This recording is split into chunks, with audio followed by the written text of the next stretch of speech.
All right, all right, all right. We're back here at Song of the Day, coming to you from location. It's a gorgeous morning, as you can see. The sun is already getting hot here. It's going to be a nice 81 degrees here, though, so we'll be getting out, doing our thing out in the mountains here. What do we got going on today? Happy 4th of July, everybody. Hope you got some good stuff planned. We're going back. What are we doing for Song of the Day? We're going back to 1776. And that's when the Rolling Stones put out their first album. And Keith Richards turned 30 years old that year. 1776, Founding Fathers produced the Declaration of Independence. July 4th, 1776. Interestingly enough, it was actually passed 2 days earlier on July 2nd. So much so that John Adams wrote to his wife Abigail and said, "Hey babe, we got something big going on. This is huge. We are going to be remembered for all of time, and this date should be, July 2nd, should be remembered for all of time. And celebrated with parades and guns and whistles and all kinds of stuff." Anyway.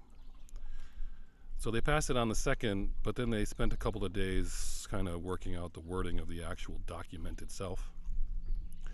The document, of course, announced that the 13 colonies were going to no longer be under King George III's rule. Another interesting fact about the 4th of July, and a huge, huge coincidence, Thomas Jefferson and John Adams both died on July 4th, 1826, the 50th anniversary of the Declaration of Independence. One other president died on the 4th of July. Founding Father James Monroe. And only one president was born on the 4th of July, Calvin Coolidge. That's your 4th of July facts for you. Changing gears, we are going to go to do what we do here at Song of the Day and talk about music.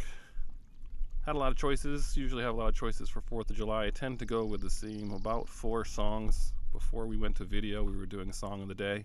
I think last year I did Neil Diamond's America. That's a great choice. I've also done Jimi Hendrix, Star Spangled Banner. And I've done David Lee Roth, Yankee Rose, I believe.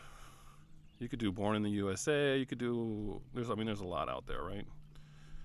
Each one of those songs I had decided was going to be my Song of the Day this year.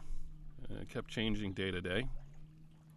And then this one came out of nowhere, and I just decided to post a song that just is one that makes you, it's a feel-good song. Just makes you happy. It's just a good song. You may be surprised, but we're going back to 1985. James Brown's Living in America. Hard to take that song seriously given that it came out of a Rocky movie, and that scene where he actually comes out before the fight is pretty ridiculous.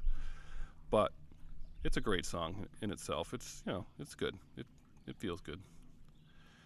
That was composed partially by Dan Hartman, who produced the record. If you don't remember Dan Hartman, he actually wrote, what do you write? Something for Edgar Winter's Group or something for, anyway. He had a solo hit, the movie Streets of Fire. Maybe I'm the only person that saw Streets of Fire, but that song, I Can Dream About You, if you guys remember that song, I always loved that song. That's him singing that song.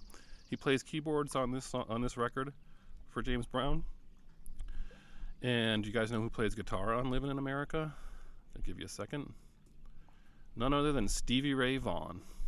There you go. That's pretty amazing, right? This was a number 4 hit for James Brown. It was his first top 10 hit in over 10 years. He was nominated and won a Grammy for this. So yeah, it was a pretty big deal.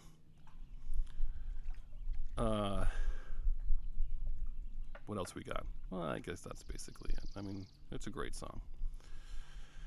So we got to enjoy this day. We got to get out there and do what we do.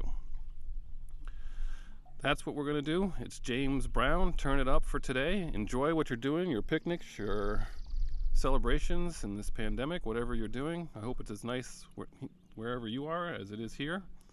James Brown, Living in America. as usual, we'll see you on the flip side.